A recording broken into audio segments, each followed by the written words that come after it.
Hello प्यारे दोस्तों। आज हम जुनून ए मोहब्बत एक रोमांटिक प्रेम कहानी का 10वां भाग लेकर आ गए हैं। तो चलिए आज की कहानी को शुरू करते हैं। पेंट हाउस की उस वीआईपी बेडरूम की हवा में अब सूप की हल्की सी महक और एंटीसेप्टिक की कड़वाहट घुली हुई थी। दोपहर की तीखी धूप कांच की बड़ी खिड़कियों से छनकर बेड के सिरहाने तक पहुंच रही थी। रावी मेहरा की आंखों में अब वो भयंकर धुंधलका नहीं था जो सुबह क्लोरोफॉर्म के असर की वजह से छाया हुआ था। आईवी ड्रिप की बोतल से धीरे धीरे गिरती बूंदें उसकी नसों में ताकत बनकर लौट रही थी, जिससे उसके पीले पड़ चुके गालों पर थोड़ी सी कुदरती रंगत वापस आ चुकी थी। रावी बेड के सहारे अपनी पीठ टिकाए बैठी थी। उसने अपनी नजरें खिड़की से बाहर देखते हुए शून्य में जमा रखी थी। सुबह जब उसने अपने पिता की खातिर सूप की वो कुछ बूंदें निगली थी तो उसे एहसास हुआ था कि इस सोने के पिंजरे से आज़ाद होने के लिए उसे खुद को शारीरिक रूप से मजबूत करना ही होगा। उसकी दोनों कलाइयों के वो गहरे जख्म अब नई सफ़ेद पट्टियों के नीचे पूरी तरह से ढके हुए थे। बेड के ठीक बगल में रखी लेदर की सिंगल चेयर पर विक्रांत सिंह ओबरॉय बैठा हुआ था। उसकी सिल्क की ब्लैक शर्ट के कप्स मोड़े हुए थे और उसका दाहिना जख्मी हाथ लगातार रावी की आईवी ड्रिप की मॉनिटरिंग कर रहा था। पूरे कमरे में पिछले 3 घंटे से एक अजीब सी दमघोटू खामोशी पसरी हुई थी। विक्रांत ने इस दौरान रावी से एक भी तीखा शब्द नहीं बोला था और ना ही अपनी पुरानी कड़क आवाज में कोई नया हुक्म सुनाया था, लेकिन उसके बैठने का अंदाज, उसकी गहरी और बेचैन भूरी आंखें साफ बता रही थी कि वह रावी को एक सेकंड के लिए भी अपनी नजरों से ओझल नहीं होने देना चाहता था। रावी ने बहुत ही कमजोरी के साथ अपने दोनों पैरों को बेड से नीचे उतारने की कोशिश की ताकि वह वॉशरूम तक जा सके, लेकिन जैसे ही उसके पैर फर्श को छूने वाले थे, विक्रांत अपनी कुर्सी से झटके से उठा और उसने बहुत ही फुर्ती से रावी के कंधों को पकड़कर उसे दोबारा तकिए के सहारे पीछे की तरफ लेटा दिया। उसकी पकड़ में गुस्सा नहीं था, लेकिन एक ऐसी कड़क जिद और हक जताने की भावना थी जिसे टालना नामुमकिन था। Don't stand your self Ravi, तुम्हारी ड्रिप अभी आधी बाकी है। डॉक्टरों ने साफ साफ लफ्जों में कहा है कि जब तक तुम्हारे विटाल्स पूरी तरह नॉर्मल नहीं हो जाते, तुम इस बेड से नीचे एक कदम भी नहीं रखोगी। विक्रांत ने रावी के चेहरे के बिल्कुल करीब झुककर अपनी आवाज को बेहद धीमा और गंभीर रखते हुए कहा। उसकी सांसें रावी के माथे से टकरा रही थी। रावी ने विक्रांत की उन सुलगती नजरों में सीधे देखा। उसकी आंखों में इस वक्त भी वही पुरानी नफरत और दूरी साफ बनी हुई थी। उसने बिना डरे अपनी बहुत ही बारीक लेकिन दो टूक आवाज में कहा, मिस्टर ओबरॉय, अपनी इस जबरदस्ती की परवाह को अपने पास ही रखिए। मुझे वॉशरूम जाना है और मैं आपके इस बेड पर एक कैदी की तरह 24 घंटे नहीं लेटी रह सकती। अपना हाथ मेरे कंधों से हटाइए, मुझे आपसे बात करने का भी मन नहीं है। विक्रांत रावी का यह तीखा जवाब सुनकर एक पल के लिए ठिठक गया। वह अंदर से पूरी तरह से टूट चुका था और रावी के कल रात के उस बड़े एहसान के नीचे दबा हुआ था, लेकिन उसका जो एलिट क्लास सुपरस्टार वाला ईगो था वह उसे रावी के सामने झुकने नहीं दे रहा था। उसने बहुत ही रूखे अंदाज में अपने हाथ पीछे खींचे, साइड टेबल से पानी का ग्लास उठाया और बहुत ही कड़क आवाज में कहा, तुम्हें मुझसे बात करने की कोई जरूरत नहीं है रावी, लेकिन इस कमरे के अंदर वही होगा जो मेरा ऑर्डर होगा। चुपचाप आंखें बंद करो और आराम करो। वह दोबारा अपनी कुर्सी पर बैठ गया और अपनी मुट्ठियों को भींचकर खिड़की से बाहर देखने लगा। दोनों के बीच का यह साइलेंट रोमांटिक तनाव कमरे की दीवारों को और भी ज्यादा भारी बना रहा था। अगली सुबह के ठीक 10 बज रहे थे। ओबराय मेंशन के बाहर का नजारा अचानक किसी बड़े कुरुक्षेत्र के मैदान में तब्दील हो चुका था। हवेली के मुख्य बड़े लोहे के गेट के बाहर अचानक गाड़ियों के टायरों के चीखने की आवाजें गूंज उठी। दिल्ली के सबसे बड़ी प्रतिद्वंदी कंपनी एलिट मीडिया ग्रुप के मालिक कबीर सिंह शेखावत अपनी 3 चमचमाती ब्लैक एसयूवी गाड़ियों, अपनी हैवी कॉरपोरेट लीगल टीम और शहर के सबसे बड़े पुलिस स्टेशन के सीनियर इंस्पेक्टर के साथ सीधे ओबरॉय मेंशन की दहलीज पर दस्तक दे चुके थे। कबीर ने ब्लैक कलर का एक बहुत ही शानदार इटालियन 3 पीस सूट पहन रखा था। आंखों पर सनग्लासेस थे और उनके हाथ में कोर्ट का एक ऑफिशियल सर्च वारंट था। गार्ड्स, गेट खोलो। हमारे पास मुंबई हाई कोर्ट की तरफ से सीधे इस हवेली के अंदर सर्च ऑपरेशन चलाने का लीगल वारंट है। अगर तुमने रास्ता रोकने की कोशिश की तो पुलिस तुम्हें इसी वक्त हिरासत में ले लेगी। कबीर की लीगल टीम के हेड शर्मा जी ने गेट पर तैनात बलवंत और बाकी के गार्ड्स को पूरी तरह से डराते हुए कड़क आवाज में कहा। बलवंत ने जैसे ही पुलिस की गाड़ियां और वो कोर्ट का वारंट देखा, उसके होश उड़ गए। उसने बिना एक पल गवाए इंटरकॉम पर सीधे दिग्विजय सिंह ओबरॉय को इन्फॉर्म किया। 2 ही मिनट के अंदर मैंसन का मुख्य विशाल दरवाजा खुला और दिग्विजय सिंह ओबरॉय हाथ में अपनी सोने की छड़ी थामे बहुत ही भारी और रोबीली चाल के साथ बाहर पोर्च में आकर खड़े हो गए। उनके पीछे समीर भी बहुत ही गंभीर चेहरा लिए चल रहा था। मिस्टर कबीर सिंह शेखावत, दिल्ली के इतने बड़े बिजनेस टाइकून होकर आप मेरी इस हवेली के बाहर इतनी बड़ी पुलिस फोर्स और यह लीगल वारंट लेकर क्यों आए हैं? ओबराय खानदान का कानून से कभी कोई बैर नहीं रहा, तो फिर यह तमाशा किस लिए? दिग्विजय सिंह ने अपनी भारी और कड़क आवाज में पोर्च से ही कबीर की तरफ देखते हुए पूछा। कबीर ने बहुत ही ग्रेसफुल अंदाज में अपने सनग्लासेस उतारे, अपनी चाल को सीधा रखा और सीढ़ियां चढ़ते हुए सीधे दिग्विजय सिंह के बिल्कुल सामने आकर खड़े हो गए। दोनों दिग्गजों की नजरें एक दूसरे से टकरा रही थी। कबीर ने बहुत ही प्रोफेशनल, ठंडे और कड़े लहजे में कहा, मिस्टर दिग्विजय सिंह ओबराय, मैं यहाँ ओबराय खान की साख से कोई खिलवाड़ करने नहीं आया हूँ, लेकिन आपके पोते सुपरस्टार विक्रांत सिंह ओबराय ने कल रात मेरी कंपनी के लाइव फैशन शो के बैक स्टेज से हमारी chief manager miss Ravi Mehra को जबरदस्ती किडनैप किया है और उन्हें इस मैंसन के पेंट हाउस के अंदर कैदी बनाकर रखा हुआ है। यह कानूनन एक बहुत बड़ा कॉन्जेनेबल ऑफेंस है। मैं मिस रावी को अपनी दिल्ली वाली कंपनी एलिट मीडिया ग्रुप की नेशनल हेड की पोस्ट का ऑफिशियल ज्वाइनिंग लेटर सौंपने आया हूं और उन्हें इस गैर कानूनी कैद से आज़ाद करवा कर ही यहाँ से जाऊंगा। यह कोर्ट का सर्च वारंट है। प्लीज़ पुलिस को अपना काम करने दीजिए। दिग्विजय सिंह ने जैसे ही कबीर के मुंह से किडनैपिंग और रावी मेहरा का नाम सुना, उनके चेहरे की झुर्रियां गुस्से के मारे तन गई। वे जानते थे कि विक्रांत ने कल रात गुस्से में कोई न कोई बहुत बड़ा कदम उठाया था, लेकिन कबीर का इस तरह पूरी लीगल टीम के साथ उनके घर पर चढ़ आना उनके ओबराय साम्राज्य के अहंकार पर सबसे बड़ा वार था। मेरी परमिशन के बिना मेरे इस मैंसन के अंदर से कोई भी पुलिस या कोई भी बाहरी इन्वेस्टर रावी मेहरा को छुएगा भी नहीं। तभी अचानक मैंसन के मुख्य हॉल के दरवाजे से विक्रांत सिंह ओबराय बाहर निकला। उसने ब्लैक कलर की एक हुडी पहन रखी थी। उसका दाहिना हाथ पट्टियों से बंधा था और उसकी आंखों में इस वक्त भयंकर जलन, गुस्सा और अधिकार का वो पुराना पागलपन साफ चमक रहा था। वह डॉक्टरों के बेड रेस्ट के ऑर्डर्स की धज्जियां उड़ाकर नीचे आया था। विक्रांत बहुत ही कड़े और भारी कदमों से चलता हुआ सीधे कबीर के बिल्कुल सामने आकर खड़ा हो गया। दोनों पुरुषों के बीच अब महज कुछ इंच का फासला था और पूरे पोर्च का माहौल इस वक्त पूरी तरह से सुलग उठा था। Mister Oberoi, you are absolutely out of your mind. आप एक इतनी टैलेंटेड और बेगुनाह लड़की को अपने इस पैसों के घमंड के दम पर पूरी जिंदगी बंधक बनाकर नहीं रख सकते। कानून अपना काम करेगा। कबीर ने विक्रांत की आंखों में आंखें डालकर बहुत ही तीखे और प्रोफेशनल अंदाज में कहा। कानून? विक्रांत के होठों पर एक बहुत ही कड़वी और डरावनी मुस्कान आई। उसने कबीर के चेहरे के बिल्कुल करीब अपनी नजरें गड़ाई और बहुत ही धीमी बर्फीली आवाज में कहा, कबीर सिंह शेखावत, तुम दिल्ली के इन्वेस्टर हो तो सिर्फ अपनी फाइल्स और अपने करोड़ों के बिजनेस तक सीमित रहो। रावी मेहरा इस मैंसन की पर्सनल सिक्योरिटी हेड होने से पहले मेरी लीगल हेड एंड वाइफ है और हमारे बीच जो सीक्रेट मैरिज कॉन्ट्रैक्ट साइन हुआ है उसके तहत तुम तो क्या, इस देश की कोई भी अदालत उसे मेरी इस नज़रों के सामने से दूर नहीं ले जा सकती। वह सिर्फ मेरी कैद में है और उस पर सिर्फ मेरा हक है। विक्रांत का यह खौफनाक और चौंकाने वाला ऐलान सुनते ही पूरे पोर्च में एक भयानक सन्नाटा सा छा गया। पुलिस इंस्पेक्टर और कबीर की लीगल टीम के हेड भी यह सुनकर दंग रह गए।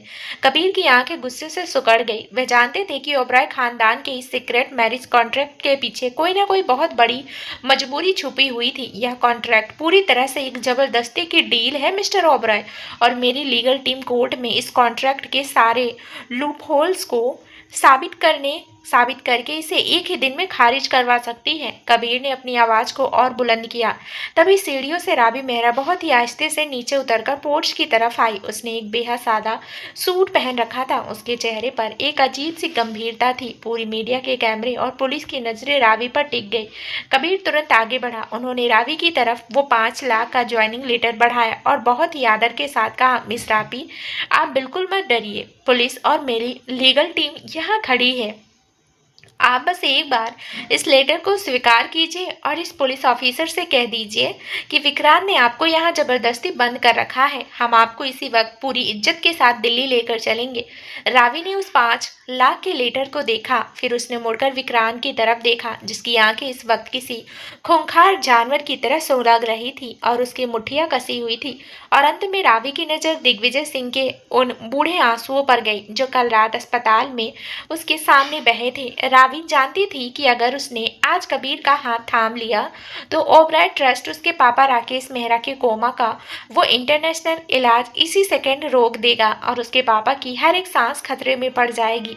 रावी ने अपने दांत भींचे, अपने आंसुओं को अंदर दबाया और बहुत ही कड़क, प्रोफेशनल और शांत आवाज में कबीर की तरफ देखकर कहा, मिस्टर कबीर सिंह शेखावत, आपकी इस 5 लाख के ऑफर के लिए और इस सम्मान के लिए आपका बहुत बहुत शुक्रिया, लेकिन मैं आपके साथ दिल्ली नहीं जा सकती। मैंने अपनी मर्जी से अपनी होशो हवास में मिस्टर दिग्विजय सिंह के साथ इस सीक्रेट मैरिज कॉन्ट्रैक्ट पर साइन किए हैं। मैं अपनी मर्जी से इस ओबराय मेंशन में मिस्टर विक्रांत ओबराय की हिडन वाइफ बनकर रह रही हूँ।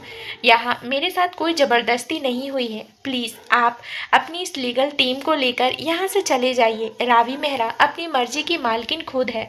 रावी का यह आखिरी फैसला सुनते ही कबीर सिंह शेखावत के चेहरे पर एक गहरा सदमा और उदासी छा गई। विक्रांत के चेहरे पर एक बहुत ही शातिर और विजयी मुस्कान लौट आई, लेकिन वह यह नहीं जानता था कि रावी की आंखों में इस वक्त विक्रांत के लिए जो नफरत की चमक थी वह इस समझौते से कहीं ज्यादा मजबूत थी। कबीर ने बहुत ही उदास नजरों से रावी को देखा, अपने सनग्लासेस दोबारा पहने और बिना विक्रांत की तरफ देखे अपनी लीगल टीम को लेकर मैंसन के मुख्य गेट से बाहर निकल गए। कबीर सिंह शेखावत की गाड़ियों का काफिला जैसे ही ओबराय मेंशन के भारी लोहे के गेट से बाहर निकल गया, पोर्च में फैली चलमिलाती धूप के बीच एक गहरा सन्नाटा पसर गया। पुलिस और लीगल टीम के जाने के बाद वहां मौजूद सुरक्षा गार्ड्स भी अपनी अपनी पोजीशन पर वापस लौट चुके थे। रावी मेहरा वहीं सीढ़ियों के पास खड़ी शून्य में ताक रही थी। दिल्ली के उस 5 लाख के ज्वाइनिंग लेटर और अपनी आज़ादी के इतने बड़े मौके को अपने ही हाथों से टुकराने का जो दर्द था वह उसकी सूजी हुई आंखों में साफ देखा जा सकता था। उसने यह सब सिर्फ अपनी माँ, अपनी बहन की सुरक्षा और आईसीयू में वेंटिलेटर के सहारे जी रहे अपने पापा राकेश मेहरा की आखिरी सांसों के लिए किया था। विक्रांत सिंह ओबराय उसके बिल्कुल बगल में खड़ा था। कबीर के सामने रावी ने जिस तरह खुद को विक्रांत की हिडन वाइफ स्वीकार किया था, उसने विक्रांत के उस बड़े से अहंकार को एक बहुत बड़ी जीत की तसल्ली तो दी थी, लेकिन जब उसने रावी के चेहरे पर छाई उस बेइंतहा कड़वाहट और अपनी कलाइयों की पट्टियों को भींचते हुए देखा तो विक्रांत के दिल के अंदर एक अजीब सी बेचैनी होने लगी। उसकी पीठ और छाती के टांके इस भयंकर तनाव के कारण रह रह कर दुख रहे थे। समीर, इसे वापस ऊपर पेंट हाउस के कमरे में लेकर जाओ और मेक श्योर कि इसके वार्डरोब और इसकी दवाइयों में कोई कमी ना हो। विक्रांत ने अपनी आवाज को जबरदस्ती भारी और कड़क बनाए रखने की कोशिश करते हुए समीर को ऑर्डर दिया। वह खुद अपने भारी कदमों से चलता हुआ मेंशन के अंदर चला गया। रावी ने समीर की तरफ देखा भी नहीं और अपने सूझ चुके नंगे पैरों की परवाह किए बिना बहुत ही शांत और कड़े कदमों से चलती हुई सीढ़ियों से ऊपर अपने उसी पेंट हाउस के गेस्ट रूम की तरफ बढ़ गई। वह अच्छी तरह जानती थी कि सोने के पिंजरे के दरवाजे अब उसके लिए हमेशा के लिए बंद हो चुके थे, लेकिन उसके अंदर की जो जिद थी वह अभी भी पूरी तरह से सीधा खड़ी थी। अगले 2 दिन तक पेंट हाउस के अंदर का ड्रामा बिल्कुल एक नए और दिलचस्प मोड़ पर आ चुका था। रावी की सेहत में ग्लूकोज और दवाइयों के कारण अब काफी सुधार आ चुका था, लेकिन उसका विक्रांत से बात ना करने का जो व्रत था वह वैसा ही मुस्तैद था। विक्रांत रावी पर धौर जमाने और उसे अपने सामने झुकाने का कोई मौका नहीं छोड़ना चाहता था, लेकिन रावी का स्मार्ट और निडर एटीट्यूड हर बार उसके घमंड को हवा में उड़ा देता था। शाम के ठीक 5 बज रहे थे। विक्रांत अपने बेडरूम से निकलकर मुख्य लिविंग एरिया में आया। उसने ब्लैक कलर का एक ट्रैक सूट पहन रखा था। उसने ताली बजाकर रावी को अपने सामने बुलाया। रावी बहुत ही शांत चाल से चलती हुई उसके सामने आकर खड़ी हो गई। रावी मेहरा, जैसा कि तुम जानती हो कि तुम यहाँ सिर्फ मेरे हिडन वाइफ नहीं हो, बल्कि इस पेंट हाउस के सारे पर्सनल काम भी तुम्हें ही देखने हैं। मेरी अलमारी के अंदर पेरिस से मंगाए गए ये 10 नए डिजाइनर सूट रखे हैं। मुझे कल सुबह एक बहुत बड़े इंटरनेशनल मैगजीन के कवर सूट के लिए जाना है। इन सारे सूट्स की डस्टिंग, आयरिंग और कोडिंग आज रात होने से पहले बिल्कुल परफेक्टली हो जानी चाहिए। अगर एक भी सूट पर एक बारीक सिलवट भी दिखाई दी तो मैं तुम्हारा यह बैग उठाकर बाहर फेंक दूंगा। विक्रांत ने फाइल को मेज पर पटकते हुए बहुत ही पजेसिव और सख्त लहजे में कहा। रावी ने फर्श पर पड़े उन कीमती सूट्स के बॉक्स को देखा, फिर उसने मुड़कर विक्रांत की सुलगती हुई आंखों में सीधे अपनी नजरें गड़ा दी।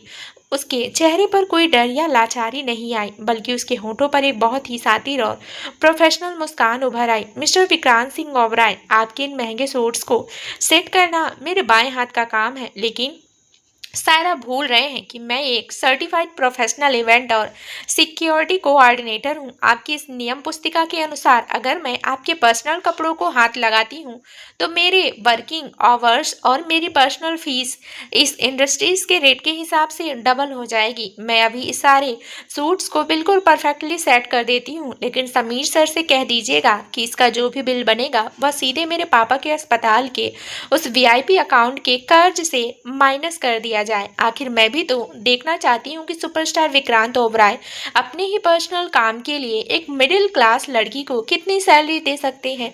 रावी ने बहुत ही कड़े और तीखे अंदाज में विक्रांत को ऐसा करारा जवाब दिया कि विक्रांत का मुंह खुला का खुला रह गया। उसका वो सुपरस्टार का असीम ईगो रावी के इस स्मार्ट जवाब के सामने एक बार फिर पूरी तरह से फेल हो चुका था। वह रावी को तंग करने चला था, लेकिन रावी ने खुद उसी के पैसों और कॉन्ट्रैक्ट को उसके खिलाफ एक हथियार बना दिया था। विक्रांत ने गुस्से में अपने दांत भींचे, अपना सिर घुमाया और बिना कुछ बोले अपने कमरे के अंदर चला गया और दरवाजे को जोर से बंद कर लिया। रावी ने बहुत ही सुकून से अपनी फाइल उठाई और मुस्कुराते हुए अपने काम में जुट गई। उन दोनों के बीच का यह टॉम एंड जेरी वाला ड्रामा पेंट हाउस की हवाओं को धीरे धीरे बदलने लगा था।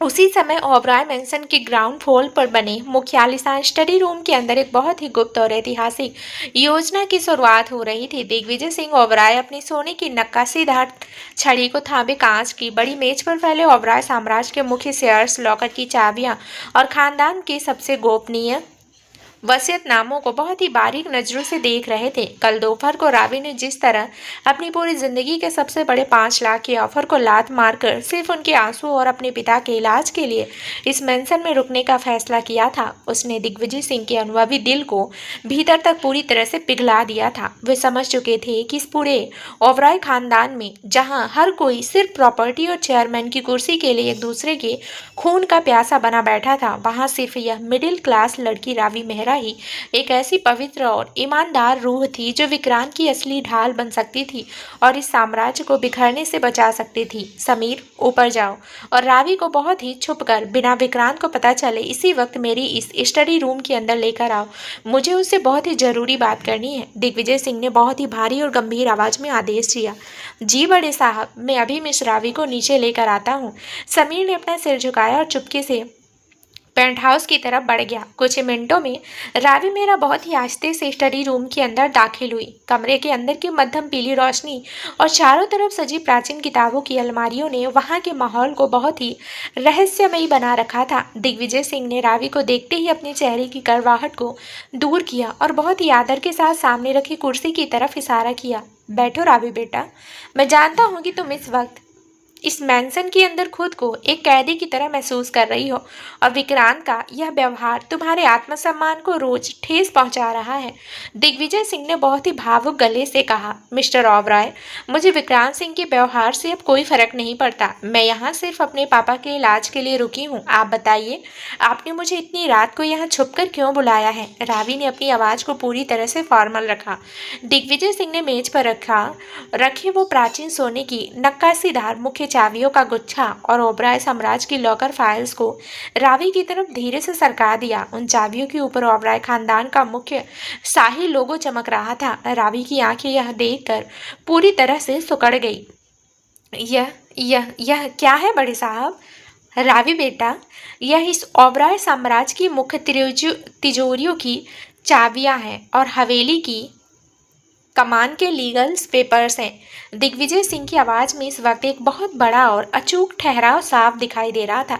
मैं पिछले कई दिनों से देख रहा हूँ कि कामनी और शौर्य के जाने के बाद भी बाहर का खतरा टला नहीं है।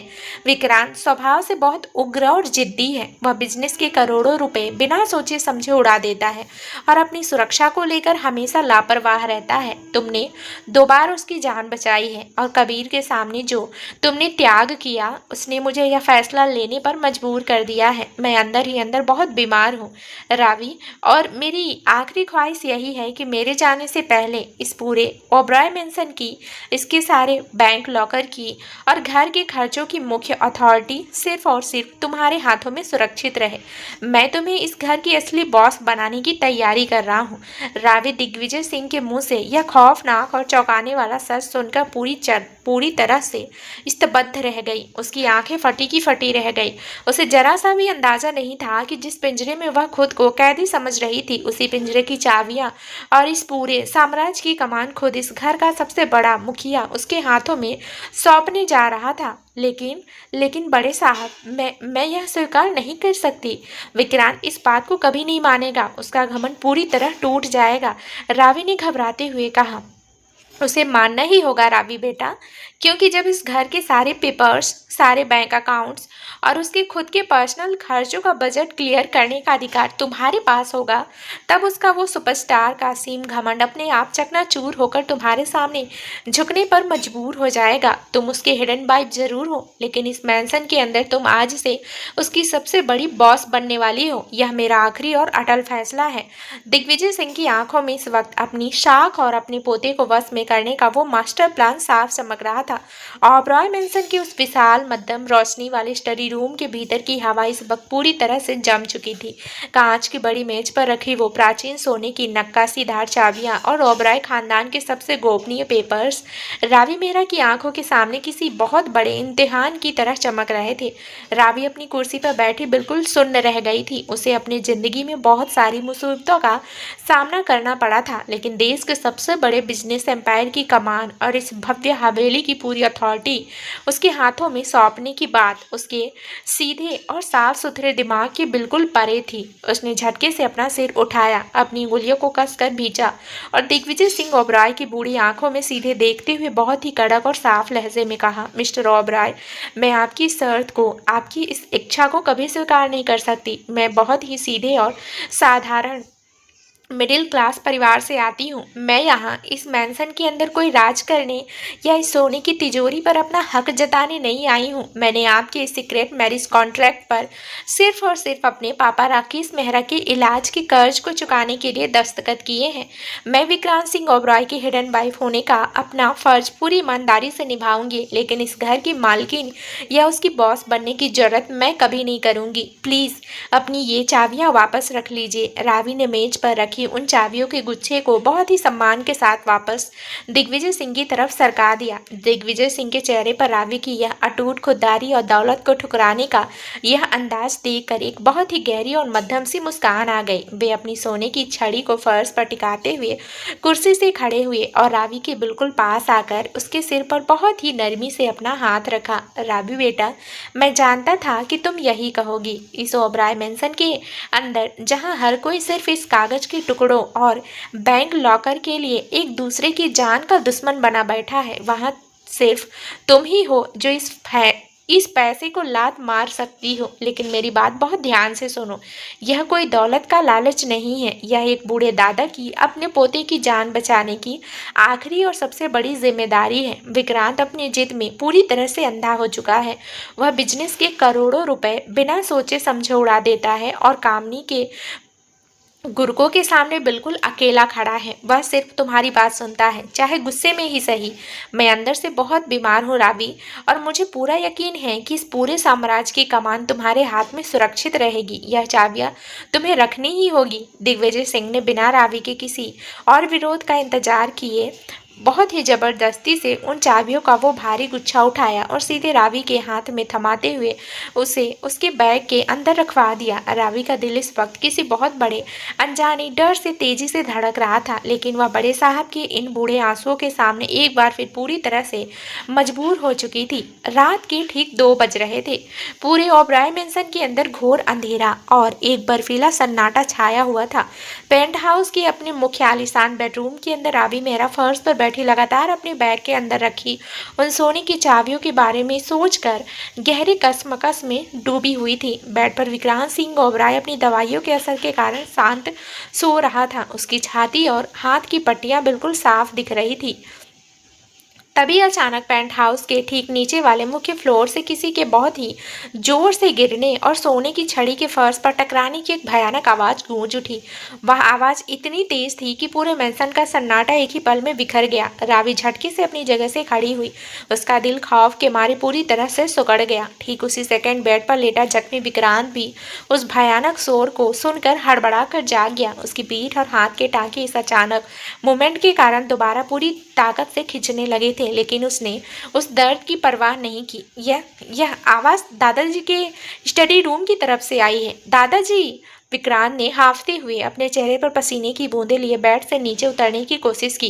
मिस्टर ओबराय, प्लीज आप यहीं रुकिए। आपको चोट लगी है, मैं नीचे जाकर चेक करती हूँ, रावी ने चिल्लाकर कहा और बिना एक पल गवाए पागलों की तरह बेडरूम का दरवाजा खोलकर सीढ़ियों से नीचे ग्राउंड फ्लोर की तरफ दौड़ पड़ी। उसके पीछे विक्रांत भी अपनी भारी और लड़खड़ाते कदमों से अपनी पट्टियों को संभाले हुए नीचे की तरफ भागा। जैसे ही रावी स्टडी रूम के मुख्य दरवाजे के पास पहुंची, अंदर का नजारा देखकर उसका पूरा खून जम गया। कमरे की मध्यम पीली रोशनी के बीच दिग्विजय सिंह ओबराय फर्श पर औंधे मुंह गिरे पड़े थे। उनकी सोने की नक्काशीदार साड़ी उनसे दूर कालीन पर सरकती हुई चली गई थी। उनका पूरा शरीर इस वक्त पसीने से पूरी तरह भीगा हुआ था। उनके चेहरे का रंग सफेद पड़ चुका था और वे अपने दोनों हाथों से अपनी छाती को कसकर भींचे हुए बहुत ही भयानक दर्द के मारे तड़प रहे थे। उनकी सांसें उनके हलक में ही पूरी तरह से अटक रही थी। दादाजी! दादाजी! पीछे से भागता हुआ विक्रांत जैसे ही अपने दादाजी को इस हालत में फर्श पर तड़पते देखा, उसका वो सुपरस्टार का असीम घमंड और उसका पूरा वजूद एक ही पल में पूरी तरह से ढह गया। वो पागलों की तरह फर्श पर घुटनों के बल बैठ गया और उसने रोते हुए दिग्विजय सिंह के सिर को अपनी गोद में उठा लिया। समीर, डॉक्टर को बुलाओ तुरंत। दादाजी आंखें खोलिए प्लीज, मुझे छोड़कर मत जाइए दादाजी। मिस्टर ओबराय, खुद को संभालिए। समीर सर, तुरंत एम्बुलेंस को कॉल कीजिए और पूरे कार्डियक विंग को अलर्ट करवाइए। इन्हें एक बहुत ही मैसिव भयंकर हार्ट अटैक आया है। रावी ने अपनी पूरी सूझबूझ का इस्तेमाल किया। उसने तुरंत आगे बढ़कर दिग्विजय सिंह की शर्ट के ऊपर के बटनों को खोला ताकि उन्हें ऑक्सीजन मिल सके और बहुत ही फुर्ती से उनके मुंह के अंदर उनकी हार्ट की इमरजेंसी गोली इंजेक्ट कर दी। पूरे मेंशन के अंदर इस वक्त एक भयानक अफरा तफरी मची हुई थी। सुरक्षा गार्ड्स और समीर होते हुए स्ट्रेचर लेकर अंदर भागे और महज 5 मिनट के अंदर दिग्विजय सिंह ओबराय ट्रस्ट की VIP एम्बुलेंस में डालकर सीधे सिटी हॉस्पिटल की तरफ रवाना कर दिया गया। सिटी हॉस्पिटल के कार्डियक ICU विंग के बाहर का माहौल इस वक्त किसी बहुत बड़े मातम के मैदान में तब्दील हो चुका था। ओबराय वार्ड ऑफ डायरेक्टर्स के सारे बड़े बड़े करोड़पति मेंबर्स, खानदान के मुख्य लीगल लॉयर्स और भारी सुरक्षा गार्ड्स गलियारे में पूरी मुस्तैद से खड़े थे। न्यूज चैनलों की गाड़ियां अस्पताल के बाहर लाइव ब्रॉडकास्ट कर रही थी। ब्रेकिंग न्यूज, ओबराय साम्राज्य के मुख्य मुखिया दिग्विजय सिंह ओबराय को रात में आया जानलेवा दिल का दौरा, हालत बेहद नाजुक, पूरा बिजनेस एम्पायर सदमे में। गलियारे की मुख्य बेंच पर विक्रांत सिंह ओबराय बैठा हुआ था। उसकी ब्लैक हुडी पर उसके दादाजी के पसीने और खून के धब्बे लगे हुए थे। उसके बाल बिखरे थे और उसकी आंखों से लगातार आंसुओं का सैलाब बह रहा था। वह अंदर से पूरी तरह से अनाथ महसूस कर रहा था। दादाजी ही इस पूरी दुनिया में इकलौते ऐसे इंसान थे जो उसकी इस जिद और उसके इस अकेलेपन को संभाल कर रखते थे। रावी मेहरा एक कोने में खड़ी शून्य से ताक रही थी। उसकी अपनी आंखें भी आंसुओं से भीगी हुई थी। तभी अचानक ICU विंग का भारी दरवाजा खुला और मुख्य कार्डियोलॉजिस्ट डॉक्टर मेहता बहुत ही गंभीर और उदास चेहरे के साथ बाहर निकली। डॉक्टर बताइए, मेरे दादाजी ठीक तो है ना? वे होश में कब आएंगे? विक्रांत पागलों की तरह दौड़कर डॉक्टर के सामने खड़ा हो गया और उसने उनके कंधों को पकड़कर झकझोर दिया। मिस्टर विक्रांत ओबराय, प्लीज खुद पर काबू रखें। डॉक्टर मेहता ने बहुत ही भारी आवाज में विक्रांत के हाथों को पीछे हटाते हुए कहा। परिस्थिति बहुत ज्यादा नाजुक है। दिग्विजय सिंह जी को कोई हार्ट अटैक आया है। दिग्विजय सिंह जी को जो हार्ट अटैक आया है उसकी वजह से उनके दिल के मुख्य वाल्व्स पूरी तरह डैमेज हो चुके हैं। वे इस वक्त लाइफ सपोर्ट और वेंटिलेटर पर जाने की आखिरी स्टेज पर हैं, लेकिन वेंटिलेटर पर शिफ्ट होने से ठीक पहले उन्होंने अपनी पूरी चेतना बटोर कर एक बहुत ही जरूरी और ऑफिशियल घोषणा करने की इच्छा बताई है। उन्होंने ओबराय बोर्ड ऑफ डायरेक्टर्स की पूरी लीगल टीम को और वकीलों को इसी वक्त आईसीयू के अंदर बुलाया है। उनके पास सिर्फ कुछ ही मिनटों का समय है। प्लीज़ आप सब अंदर चलिए। डॉक्टर की यह बात सुनते ही पूरे लीगल डिपार्टमेंट के हेड शर्मा जी अपने हाथ में ओबराय साम्राज्य के मुख्य कानूनी पेपर्स और दस्तखत वाली वसीयत की फाइल लेकर तुरंत आईसीयू के अंदर दाखिल हुए। विक्रांत और रावी भी बहुत ही भारी और कांपते कदमों से चलते हुए अंदर पहुंचे। आईसीयू के अंदर घोर सन्नाटा था। सिर्फ वेंटिलेटर और मॉनिटर्स की बीप बीप की आवाज़ें आ रही थी। बेड पर दिग्विजय सिंह ओबराय लेटे हुए थे। उनके चेहरे पर ऑक्सीजन मास्क लगा था और उनके पूरे शरीर पर दर्जनों मेडिकल तार बंधे हुए थे। उन्होंने जैसे ही विक्रांत और रावी को अंदर आते देखा, उन्होंने बहुत ही मुश्किलों से अपनी कांपती हुई उंगलियों से ऑक्सीजन मास्क को थोड़ा सा साइड में हटाया। उनकी आवाज़ बुढ़ापे, दर्द और मौत के खौफ के कारण बहुत ही ज़्यादा लड़खड़ा रही थी। Sharma ji, board of directors के सारे मेंबर्स मेरी बात बहुत ध्यान से सुने। दिग्विजय सिंह ने एक एक शब्द को बहुत ही भारी सांसों के साथ बोलते हुए कहा। उनकी आंखें इस वक्त सीधे विक्रांत और रावी पर टिकी हुई थी। मैं आज इस पूरे ओबराय साम्राज्य के सामने अपनी आखिरी और आधिकारिक वसीयत का ऐलान कर रहा हूँ। विक्रांत स्वभाव से बहुत उग्र है और कामनी के गुर्गे बाहर अभी भी एक्टिव है। मेरी गैर मौजूदगी में जब तक मैं पूरी तरह से ठीक होकर इस बेड से बाहर नहीं आ जाता, ओबराय मेंशन की सारी मुख्य तिजोरियाँ, घर के सारे बैंक लॉकर, बिजनेस के सारे इंटरनल फंड्स और यहाँ तक कि विक्रांत सिंह ओबराय के हर एक पर्सनल प्रोजेक्ट, उसकी पार्टीज और उसके खुद के खर्चों का पूरा बजट पास करने का पूरा लीगल अधिकार, होम अथॉरिटी सिर्फ और सिर्फ मेरी इस बड़ी बहू मिसेस रावी मेहरा ओबराय के पास रहेगा। रावी के दस्तखत के बिना ओबराय तिजोरी से एक फूटी कौड़ी भी बाहर नहीं जाएगी। यह मेरा आखिरी और कानूनी हुक्मनामा है। शर्मा जी, पेपर्स पर मेरे साइन कीजिए। दिग्विजय सिंह ने बहुत ही कांपते हाथों से उन लीगल फाइल के सबसे मुख्य पन्ने पर अपने वो आखिरी और ऐतिहासिक दस्तखत कर दिए। जैसे ही पेन उनके हाथ से छूटा, उनका पूरा शरीर बेड पर ढीला पड़ गया और नर्सों ने तुरंत ऑक्सीजन मास्क को दोबारा उनके मुंह पर सेट कर दिया। मॉनिटर की स्क्रीन पर उनकी धड़कनें लाइफ सपोर्ट के वेंटिलेटर के कंट्रोल में चली गई। आईसीयू के उन सफ़ेद गलियारों के बीचों बीच जैसे ही वकील शर्मा जी ने उस फाइल को बंद किया, पूरे ओबराय बोर्ड ऑफ डायरेक्टर्स के सामने पासा पूरी तरह से पलट चुका था। विक्रांत सिंह ओबराय अपनी जगह पर एक बूत की तरह खड़ा था। उसका वो सुपरस्टार का असीम ईगो, वह करोड़ों फैंस का घमंड और ओबराय खानदान के वारिस होने का वो गुरूर एक ही माइक्रोसेकंड के अंदर पूरी तरह से चकनाचूर होकर मिट्टी में मिल चुका था। वह पागलों की तरह वकील शर्मा जी की तरफ झपटा और उनसे फाइल को अपने हाथ में छीनने की कोशिश की। शर्मा जी, यह क्या बकवास है? दादाजी होश में नहीं थे। उन्होंने यह फैसला दबाव में लिया है। मैं इस ओबराय साम्राज्य का इकलौता वारिस हूँ। मेरे सारे बैंक अकाउंट्स, मेरी गाड़ियाँ, मेरे प्रोजेक्ट्स का बजट यह मामूली मिडिल क्लास लड़की कैसे कंट्रोल कर सकती है? मैं इस वसीयतनामा को नहीं मानता। विक्रांत की आवाज़ गुस्से और जलन के मारे पूरी तरह से कांप रही थी। उसकी आंखों में भयंकर खून उतरा हुआ था। I am so sorry mister Vikrant Oberoi. वकील शर्मा जी ने बहुत ही प्रोफेशनल और कड़े लहजे में फाइल को अपने पास सुरक्षित रखते हुए कहा। कोर्ट के और ओबराय कॉरपोरेशन के नियमों के मुताबिक बड़े साहब की इस ऑफिशियल सिग्नेचर और बोर्ड ऑफ डायरेक्टर्स की इस लाइव गवाही के सामने इस देश की कोई भी लीगल अथॉरिटी इस फैसले को बदल नहीं सकती। आज से जब तक बड़े साहब ठीक नहीं हो जाते, ओबराय मेंशन की असली और कानूनी बॉस सिर्फ और सिर्फ मिसेस रावी मेहरा ओबराय ही हैं। आपको अपने हर एक पर्सनल खर्चे का बिल और अपने नए म्यूजिक वीडियो का बजट क्लियर करवाने के लिए मिस रावी के दस्तखत की जरूरी लेनी ही होगी। विक्रांत यह बात सुनकर पूरी तरह से स्तब्ध शॉक्ड रह गया। उसने धीरे से अपना सिर घुमाया और कॉरिडोर के कोने में खड़ी रावी मेहरा की तरफ देखा। रावी के हाथ में इस वक्त ओबराय साम्राज्य की वो सोने की नक्काशीदार चाबियों का गुस्सा गुच्छा साफ चमक रहा था और उसकी आंखों में विक्रांत के लिए जरा सा भी डर नहीं था। वहां सिर्फ अपने कर्तव्य को निभाने का एक बहुत ही कड़क और शांत आत्मविश्वास साफ दिखाई दे रहा था। रावी की वो कैद, वो पाबंदियां अब हमेशा के लिए खत्म हो चुकी थी। वह इस सोने के पिंजरे की कैद से सीधे विक्रांत सिंह ओबराय की असली बॉस बनकर उसके सामने खड़ी थी। ओबराय मैंसन के मुख्य लिविंग रूम की हवा पूरी तरह से बदल चुकी थी। दिग्विजय सिंह ओबराय के अस्पताल जाने और उनके उस आखिरी ऑफिशियल फैसले के बाद पूरे घर की कमान कानूनी तौर पर रावी मेहरा के हाथों में आ चुकी थी। सुबह के ठीक 8 बज रहे थे। मैंसन के आलीशान डाइनिंग एरिया की बड़ी सी कांच की टेबल पर रावी बैठी हुई थी।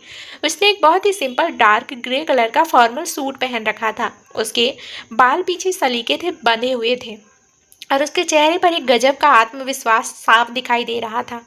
उसने सामने टेबल पर ओबराय साम्राज्य की वो सोने की चाबियों का गुच्छा, घर की मुख्य चेक बुक्स और सारे बैंक लॉकर के लीगल पेपर्स सजे हुए थे। समीर और मैंसन के 3 मुख्य अकाउंटेंट्स फाइल हाथ में लिए बहुत ही सम्मान के साथ रावी के बिल्कुल करीब खड़े थे।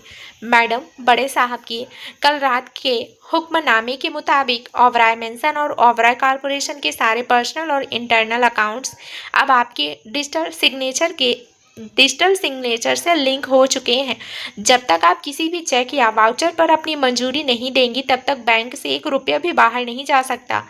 समीर ने बहुत ही शालीनता और आदर के साथ नए नियमों की लिस्ट रावी के सामने रखते हुए कहा। रावी ने फाइल्स को बहुत ही बारीकी और प्रोफेशनल अंदाज में देखा। उसके तेज दिमाग ने पल भर में ही मैंसन के पिछले 6 महीने के खर्चों का ऑडिट कर लिया था। उसने समीर की तरफ देखा और बहुत ही कड़क शांत आवाज में कहा, समीर सर, मैंने इस घर के पिछले 6 महीने के पर्सनल और स्टाफ बजट को चेक किया।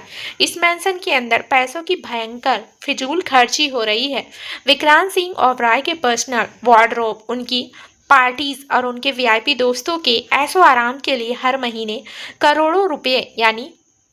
करोड़ों रुपए पानी की तरह बहाए जा रहे हैं। आज से यह सब कुछ पूरी तरह बंद होता है। मैंसन के जितने भी क्रेडिट कार्ड्स और वीआईपी गाड़ियों के फ्यूल पासेज हैं उन्हें इसी वक्त ब्लॉक किया जाए।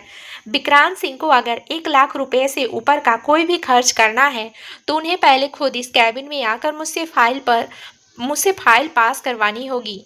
यस मैडम, जैसा आपका ऑर्डर। मैं अभी सारे क्रेडिट्स कार्ड्स ब्लॉक करवा देता हूँ। समीर ने अपना सिर झुकाया और अकाउंटेंट्स को लेकर साइड रूम की तरफ बढ़ गया। रावी ने अपने हाथ में पेन लिया और बहुत ही सुकून से अपनी पहली ऑफिशियल फाइल पर साइन कर दिया। उसकी वो कैदी वाली जिंदगी अब हमेशा के लिए खत्म हो चुकी थी। वह इस घर की असली और कानूनी बॉस बनकर विक्रांत के सामने खड़ी होने के लिए तैयार थी। ठीक उसी वक्त पेंट हाउस की सीढ़ियों से उतरकर विक्रांत सिंह ओबराय नीचे लिविंग रूम की तरफ आया। उसने ब्लैक लेदर की एक बहुत ही कीमती जैकेट पहन रखी थी। आंखों पर डार्क सन ग्लासेस थे और उसके चेहरे पर सुपरस्टार वाला वही पुराना असीम एटीट्यूड साफ झलक रहा था। अस्पताल से लौटने के बाद उसे लग रहा था कि दादाजी का कल रात का वो फैसला सिर्फ एक लीगल ड्रामा था और उसके अपने पर्सनल रसूख के सामने यह मिडिल क्लास लड़की कभी टिक नहीं पाएगी।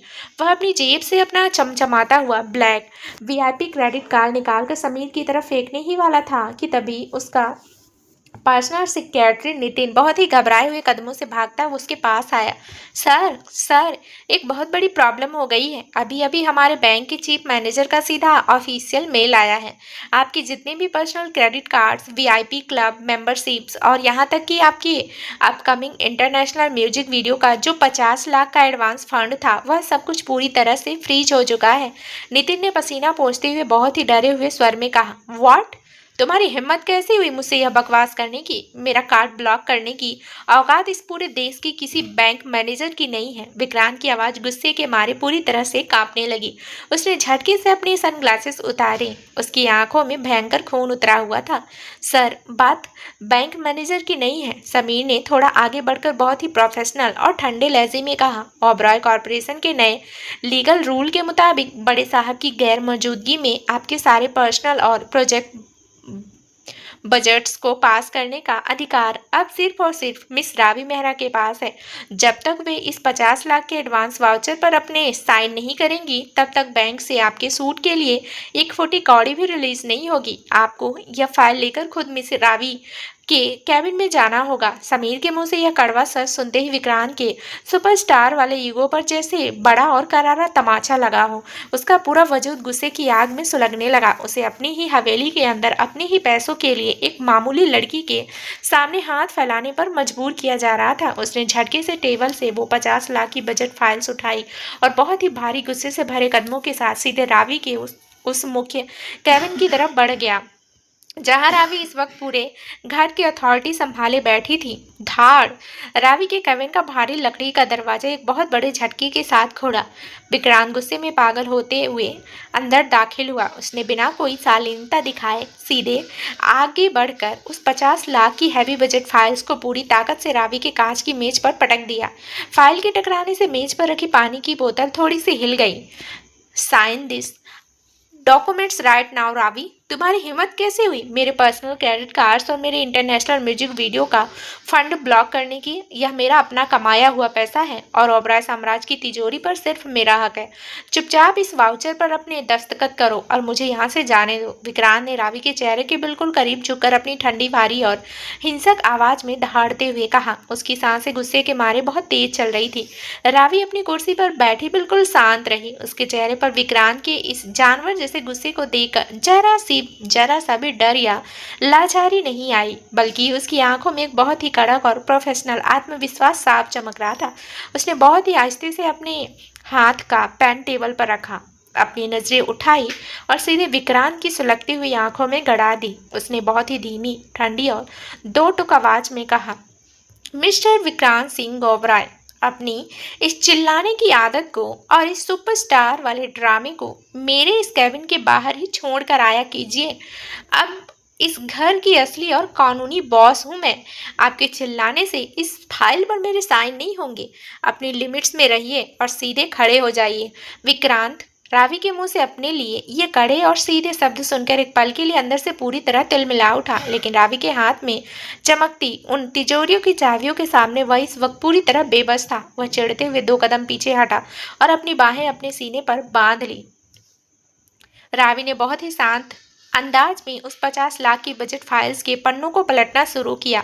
उसने एक रेड पेन उठाया और फाइल्स के कई खर्चों पर बहुत ही बेरहमी से बड़े बड़े क्रॉस मारना शुरू कर दिया। मिस्टर ओबराय, आपके इस नए म्यूजिक वीडियो के बजट में 5 लाख रुपए सिर्फ आपके पर्सनल वीआईपी दोस्तों की वाइन पार्टी के लिए लिखे गए हैं। 2 लाख रुपए आपके इंटरनेशनल स्टाइलिस्ट के पर्सनल वीआईपी होटल रूम का रेंट है और 3 लाख रुपए सिर्फ आपकी गाड़ियों में एक्स्ट्रा फ्यूल अलाउंस के लिए मांगे गए हैं। मैं आज इस ओबराय ट्रस्ट की मुख्य अथॉरिटी होने के नाते आपके इस पूरे फिजूल खर्ची के बजट को सीधे रिजेक्ट करती हूँ।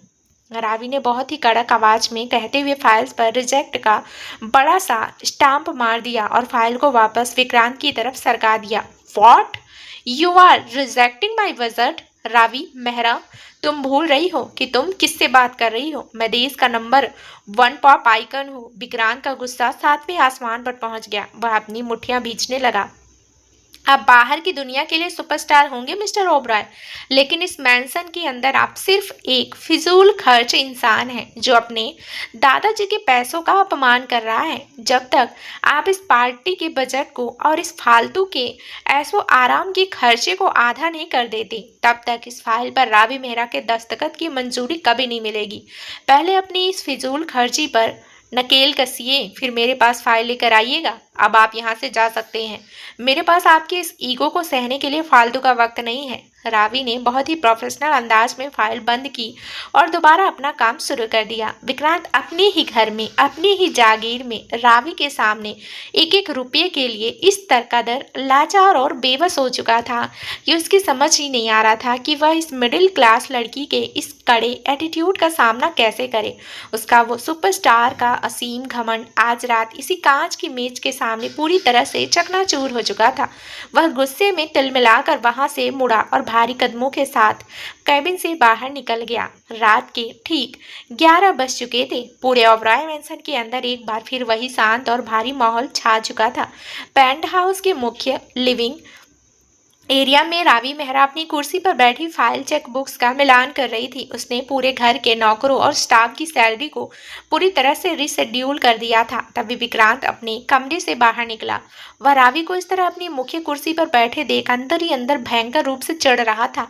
उसने रावी को तंग करने और अपना बदला लेने के लिए एक नई चाल चली। वह बहुत ही शातिर अंदाज में मुस्कुराता हुआ मुख्य इलेक्ट्रिक पैनल के पास गया। उसने बहुत ही आहिस्ता से रावी के कमरे और लिविंग एरिया का मुख्य एयर कंडीशनर, एसी और पंखे का स्विच पूरी तरह से ऑफ कर दिया। कमरे की हवा महज 2 मिनट के अंदर बहुत ही ज्यादा गर्म और उमस भरी होने लगी। रावी के माथे पर पसीने की छोटी छोटी बूंदें साफ दिखाई देने लगी। उसने जैसे ही रिमोट से एसी ऑन करने की कोशिश की, डिस्प्ले पूरी तरह बंद था। उसने मुड़कर देखा, विक्रांत सोफे पर पैर चढ़ाए बैठा बहुत ही मजेदार अंदाज में मुस्कुरा रहा था। क्या हुआ मिसेस ओबरॉय, आपके इस नए बॉस वाले कैबिन में गर्मी कुछ ज्यादा ही बढ़ गई है क्या? अगर आपको इस मेंशन का यह आलीशान एसी वापस ऑन करवाना है तो आपको पहले खुद मेरे पास आना होगा और मेरे उस 50 लाख की बजट पर हंसकर साइन करने होंगे, वरना आज की यह पूरी रात आपको इसी उमस और पसीने के बीच काटनी होगी। विक्रांत ने अपने होठों पर एक बहुत ही शातिर और पजे से मुस्कान लाते हुए तंज कसा। वह रावी को परेशान करके बहुत ज्यादा सुकून महसूस कर रहा था। रावी ने विक्रांत की इस बचकानी जिद और उसके इस नखरे को देखा। उसके चेहरे पर कोई चिढ़ या गुस्सा नहीं आया, बल्कि उसकी आंखों में बहुत ही शातिर और प्रोफेशनल चमक दोबारा उभर आई। वह बहुत ही शांत चाल से चलती हुई उठी और सीधे मैंसन के मुख्य बिजली ग्रिड के मैनुअल इन्वर्टर रूम की तरफ बढ़ गई। महज 1 मिनट के अंदर रावी ने पूरे पेंट हाउस की मुख्य इन्वर्टर लाइन का वह सीक्रेट हैंडल पूरी ताकत से नीचे की तरफ खींच दिया।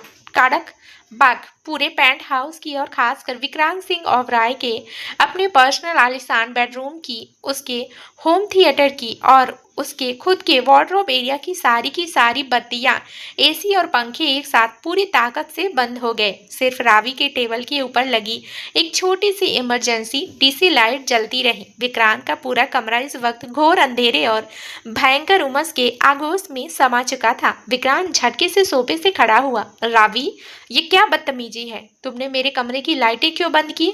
रावी बहुत ही ग्रेसफुल अंदाज में अपनी कुर्सी पर वापस आकर बैठी। उसने अपनी फाइलें खोली और बहुत ही शांत आवाज में कहा, मिस्टर ओबराय, ओबराय कॉरपोरेशन के नए बिजली और बजट सेविंग्स एक्ट के तहत अगर इस पेंट हाउस का मुख्य एसी बंद रहेगा तो घर की मुख्य बॉस होने के नाते मुझे पूरे घर का पावर बैकअप भी कट करना होगा। अब आज की यह पूरी रात आपको अपने इस अंधेरे और उमस भरे कमरे के अंदर बिना पंखे और बिना एसी के काटनी होगी। अगर आपको अपनी ये वीआईपी बत्तियां वापस ऑन करवानी है तो पहले खुद उस बजट फाइल को आधा कीजिए, फिर मेरे पास आइएगा। All the best for the night mister superstar. Vikrant Ravi का स्मार्ट और करारा पलटवार सुनकर अपनी ही जगह पर पूरी तरह से शन्न निशब्द रह गया। वह रावी को अपने जाल में फंसाने चला था, लेकिन रावी ने पासा इस कदर पलट दिया था कि वह खुद अपने ही घर में एक एक सांस के लिए पसीने से भीगने पर मजबूर हो चुका था। तो दोस्तों आगे इस नई कहानी में